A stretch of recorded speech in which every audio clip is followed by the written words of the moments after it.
Okay जी, सबसे जो पहला पॉइंट है वो है 1857 की जंग आज़ादी, जो वॉर ऑफ इंडिपेंडेंस हुई थी, जंग आज़ादी हुई थी, उसकी जो कॉजेज आए थे, मैंने कहा था जो फैक्ट फाइंडिंग टीम थी, जब उसने बताया कि भाई उसके दो वजूहात थी। सबसे पहला कि हिंदू और मुसलमान एक पॉइंट पे इकट्ठे हो गए थे, इसका मतलब इनको दोबारा से अब इकट्ठे नहीं होने देना। दूसरा, वो माइंड्स, वो लोग जो कि थोड़ा सा पावर में थे, ठीक हो गया, उस टाइम पे उनको सबसे ज्यादा प्रॉब्लम था कि भाई अंग्रेजों की हुकूमत है तो उनकी हुकूमत खत्म हो गई। तो ऐसे में उन्होंने क्या किया जी कि उन्होंने ये सोचा कि अब इनको कोई ना कोई ऐसा प्लेटफॉर्म दिया जाए जिसके थ्रू इन्हें भी महसूस हो कि ये भी थोड़े पावरफुल हैं, इनके पास भी कोई पावर है, यानी 20% पावर इन्हें भी दी जाए। इसलिए उन्होंने क्या किया, इसी सोच के तहत 1885 के अंदर जो है 1885 के अंदर कांग्रेस की बुनियाद रखी। कांग्रेस की बुनियाद भी जो है वो असल में इसी पर्पस के लिए रखी गई थी कि भाई इनको डिवाइड एंड रूल की पॉलिसी पे चलाया जाए, ठीक है, क्योंकि उसकी जो बुनियाद थी वो भी जो है एक अंग्रेज अफसर नहीं रखी थी, जो रिटायर्ड था A.O. ह्यूम, उसने इसकी बुनियाद रखी। और यहाँ पे जो पढ़े लिखे या जो इंटेलेक्चुअल माइंड्स थे उनको एक जगह इकट्ठा करना था, क्योंकि जब आप देखें सारे के सारे पढ़े लिखे लोग एक पॉइंट पे इकट्ठे हो गए, अब शोर कौन करेगा? ये शोर कर रहा है, इसे कुछ दे दो, ये शोर कर रहा है, इसे दे दो, वो शोर कर रहा है, उसे कुछ दे दो। जब इन्हें कुछ ना कुछ मिल जाएगा तो उसके बाद इनके पास कोई रीजन नहीं बचेगा शोर करने का, ऐसे ही है ना। तो इसलिए उन्होंने क्या किया जी, हिंदुस्तान की पहली सियासी जमात, इससे पहले कोई सियासी जमात नहीं थी हिंदुस्तान के अंदर, मूवमेंट चल रही थी थोड़ी बहुत लेकिन कोई भी नहीं थी, तो कांग्रेस की बुनियाद रख दी गई। अब हम देख रहे हैं मुस्लिम लीग का क्यों क्या अमल में आया, तो उस हवाले से हम देख रहे हैं। तो जब कांग्रेस बनी तो कांग्रेस इस दावे के साथ बनी थी कि भाई कांग्रेस जो है वो पूरे हिंदुस्तान की वाहिद नुमाइंदा जमात है, यानी चाहे वो मुसलमान हो, चाहे वो सिख हो, चाहे वो ईसाई हो, चाहे वो पारसी हो, चाहे वो हिंदू हो, हिंदुस्तान की वाहिद नुमाइंदा जमात जो है हर एक क्लास की वो कांग्रेस है। लेकिन हमने देखा 1906 तक, जब तक मुस्लिम लीग नहीं बनी थी, कि जितनी भी जो कांग्रेस है उसके जो फैसले हो रहे हैं, उनकी जो पॉलिसीज हैं वो हिंदू डोमिनेटेड हैं, ऐसे ही है। उसका जो मैक्सिमम फायदा है वो हिंदुओं को हो रहा है। हिंदुओं को क्यों हो रहा है? इसलिए हिंदुओं को हो रहा है क्योंकि हिंदू मेजॉरिटी में ज्यादा थे, ऐसे ही है ना, तो कांग्रेस के ऊपर भी वही हावी थे।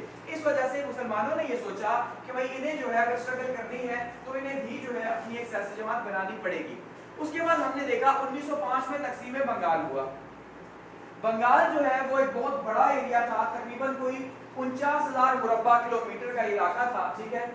तो उस इलाके में एडमिनिस्ट्रेशन करना जो है बहुत मुश्किल थी। पहले भी 2-3 बार रिपोर्ट की जा चुकी थी कि भाई जो बंगाल है वो बहुत बड़ा इलाका है और उसको मैनेज करना बहुत मुश्किल हो रहा है, इसलिए इसको 2 हिस्सों में तकसीम कर दिया जाए। अगर उसकी आबादी की बात करें तो तकरीबन कोई वो 78 मिलियन के करीब उसकी आबादी थी, ठीक है जी। तो उसको मैनेज करना मुश्किल था, इसलिए उन्होंने तकसीम कर दिया ईस्टर्न बंगाल के अंदर और वेस्टर्न बंगाल के अंदर। अब जब ईस्टर्न और वेस्टर्न के अंदर तकसीम किया तो वो नेचुरली तकसीम ऐसी हो गई, वो डिवीजन ऐसी थी कि एक साइड मुसलमानों की आबादी ज्यादा थी, दूसरी साइड हिंदुओं की आबादी ज्यादा थी। अब जब मुसलमानों की आबादी ज्यादा थी तो जो जिस साइड पे मुसलमानों की आबादी ज्यादा थी उसी साइड पे फैक्ट्रियां, मिलें और बाकी माशी सिस्टम था, ठीक हो गया। और वो था किनका? वो था हिंदुओं का।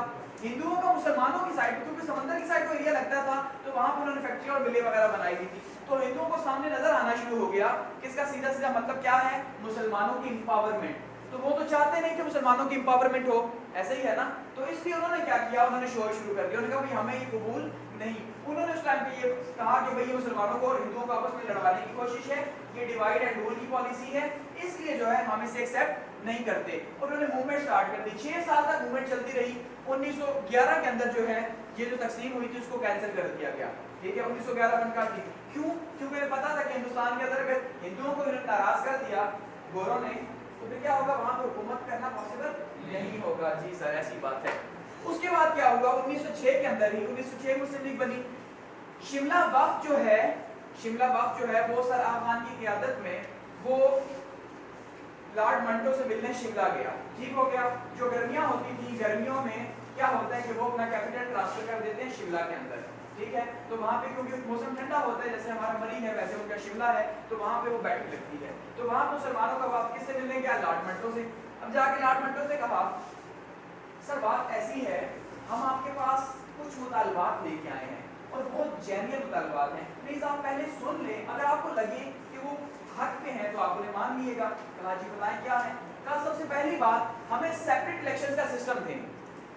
मैं आपको समझा चुका हूँ सेपरेट इलेक्शन का सिस्टम क्या है कि भाई वेस्टर्न टाइप ऑफ डेमोक्रेसी क्या थी जो कांग्रेस मांग रही थी कि एक हल्का है 5 लाख का, उसमें 4 लाख हिंदू है, 1 लाख मुसलमान है, क्योंकि आबादी उनकी ज्यादा है तो जीतेगा कौन? हिंदू जीतेगा। ऐसे ही है। तो इन्होंने कहा हमें मुसलमान हल्कों के अंदर नुमाइंदगी दी जाए। लॉर्ड मंटो कहा क्यों सर, गलत बात की, जेन्युइन है ना, ठीक है, एक बात तो मान ली गई।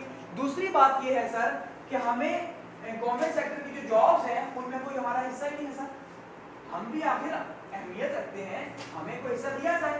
कहा ठीक है जी, ये बात भी ठीक है। फिर कहा और जी, और कहा जो एग्जीक्यूटिव लेजिस्लेटिव काउंसिल है जो हिंदुस्तान का इख्तियार चला रही है, 15-20 लोग जो बैठे हैं, उसमें मुसलमानों को पूछा नहीं जा रहा।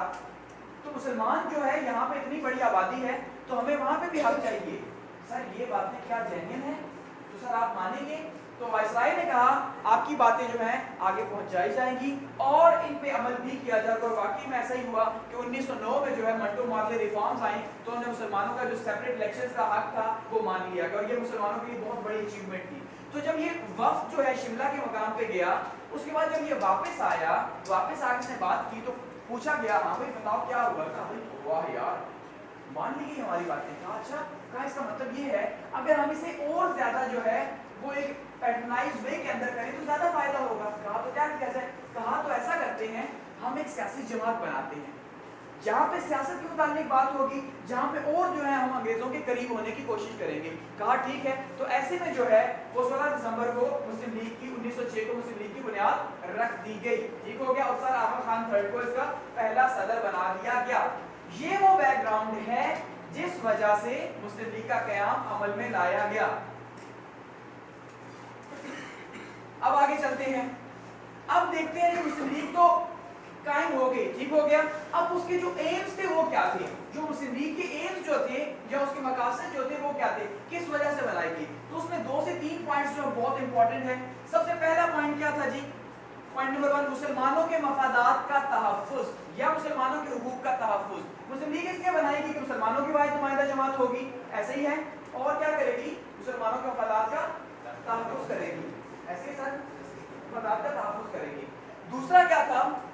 अंग्रेजों के साथ ताल्लुकात की बेहतरी।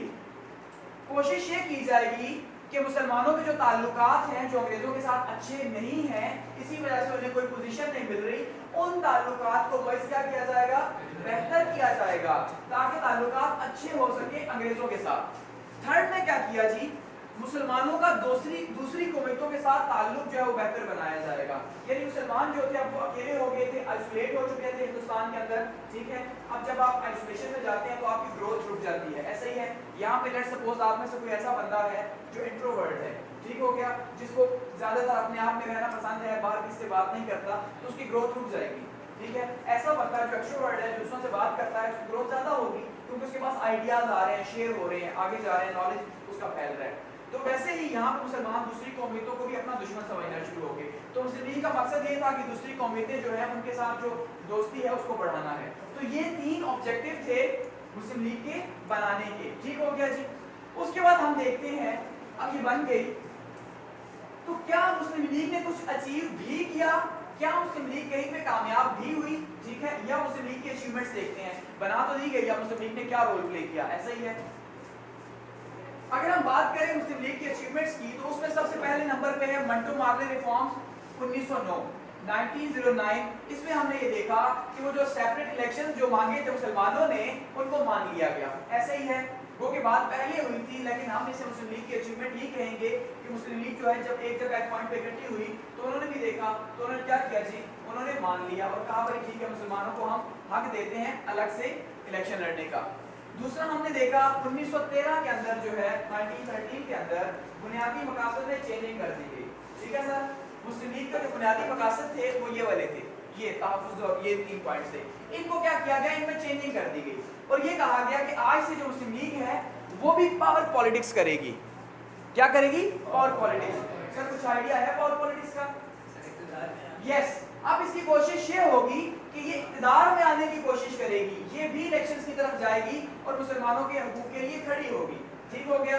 ये जब यहाँ पे मकासद में तब्दीली की गई तो ऐसे में कायदे-आज़म ने भी मुस्लिम लीग को ज्वाइन कर लिया, ठीक हो गया। पहले वो कांग्रेस में पहले से मौजूद थे, फिर 1913 में वो मुस्लिम लीग के अंदर भी शामिल हो गए, ठीक है जी।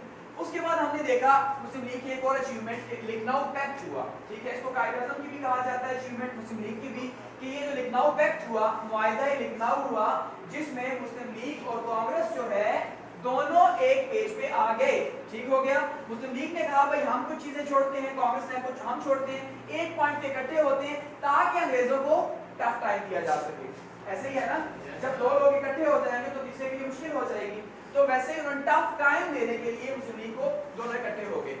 پھر کیا ہوا جی، تحریک خلافت چلی، تحریک خلافت میں جو ہے مسلم لیگ اور کانگریس ساتھ ساتھ چلتے رہے، اور یہ ٹائم بہت مشکل تھا ہندوستان کے اندر انگریزوں کے لیے، کیونکہ یہ ایک جگہ اکٹھے کیے ہوئے تھے، یہ بھی ایک اچیومنٹ ہے۔ اس کے بعد مسلم لیگ کے ہی سالانہ اجلاس میں 1930 کے اندر 1930 کے اندر علامہ اقبال جو ہیں انہوں نے پاکستان کا تصور پیش کیا تھا۔ کیا کہا تھا؟ تصور پیش کیا تھا۔ کیا تصور پیش کیا؟ کہ مجھے نظر آ رہا ہے شمال مغربی سرحدی صوبہ پنجاب بنگال کے مسلم اکثریتی علاقے جو ہیں یہ کل کو ایک آزاد مسلم ریاست بننے والے ہیں، اور ٹھیک ایسا ہی ہوا، 17 سال کے بعد پاکستان بن گیا، اس لیے قائد اعظم کو ڈریمر کہا جاتا ہے، ایسے ہی ہے علامہ اقبال کو، سوری۔ اس کے بعد کیا ہوا، 1940 کے اندر قرارداد لاہور جو ہے وہ بھی سالانہ اجلاس کے اندر مسلم لیگ کے پیش ہوئی، اور اس ٹائم پہ یہ طے کیا گیا کہ اب ہمیں اسٹرگل کرنی ہے ایک سیپریٹ ہوم لینڈ کی، ٹھیک ہے، مسلمانوں کے لیے ایک الگ ملک بنانے کی ہمیں کوشش کرنی ہے۔ کب کہا گیا؟ 1940 میں سر، 1940 میں کہا گیا قرارداد لاہور، ٹھیک ہے، لاہور ریزولوشن جو ہے اس ٹائم پہ کہا گیا۔ اس کے بعد ہم نے دیکھا 1942 کے اندر ایک مشن آیا، مسلم لیگ نے اسے ریجیکٹ کر دیا، ٹھیک ہے، یہ بھی مسلم لیگ نے اپنے آپ کا احساس دلانے کی کوشش کی کہ بھائی ہم بھی ہیں، ٹھیک ہے۔ پھر جو ہے 1945 میں شملہ کانفرنس ہوئی، تو شملہ کانفرنس میں صرف ایک سیٹ کے اوپر جو ہے مسلم لیگ اڑی رہی، قائد اعظم اڑے رہے، اور وہ شملہ کانفرنس فیل ہو گئی، ٹھیک ہے۔ بات پھر اتنی سی تھی کہ کانگریس یہ چاہ رہی تھی کہ جو 5 نمائندے مسلمان نامزد کریں گے ان میں سے 4 مسلم لیگی ہو اور ایک غیر مسلم لیگی ہو، وہ مسلمان وہ غیر مسلم لیگی۔ تو قائد اعظم نے کہا غیر مسلم لیگی کیوں ہو، جب میں یہ بات کہہ رہا ہوں کہ ہندوستان کے اندر واحد نمائندہ جماعت جو ہے مسلمانوں کی وہ کون ہے؟ مسلم لیگ، تو آپ یہ کیسے کہہ سکتے ہیں کہ ایک سیٹ کوئی اور نومینیٹ کر دے؟ ایسا ہو ہی نہیں سکتا۔ سب نے قائد اعظم کو منانے کی کوشش کی کہ بھائی ہم بہت دور دور سے آئے ہوئے ہیں شملہ میں، ٹھیک ہے، آپ پلیز مان جائیں۔ قائد اعظم نے کہا جو مرضی ہو جائے، میں نے نہیں ماننا۔ قائد اعظم نہیں مانے، نتیجہ یہ نکلا شملہ کانفرنس فیل ہو گئی، ٹھیک ہے۔ اب جب شملہ